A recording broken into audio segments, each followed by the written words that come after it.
This is the ideal position when you do butterfly guard, right?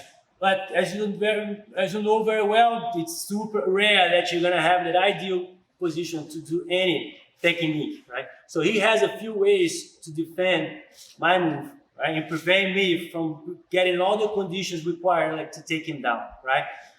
One of them is to pummel that arm in and get in the underhook himself, all right? So this is a reaction that it's very predictable, right? Sort of expected. And there's a way that I can capitalize on that and take advantage to set up another technique, all right? So the position that I start with is the same. I have that underhook already. I know that for him to pummel that arm in, he needs to move himself back to create that gap between my shoulder and his chest. And I'm not gonna let that happen. As soon as he moves back, I'm gonna follow him, right?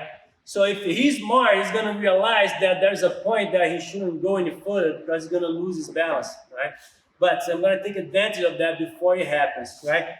The moment I realize that it's kind of hard to sweep him because he's moving his weight back, so I'm gonna have a hard time pulling him over me. He's shifting his weight backwards, so I gotta switch right away my strategy, right? Instead of trapping his arm, I'm gonna go for a grip on his knee, very subtle, so he doesn't realize what's going on here.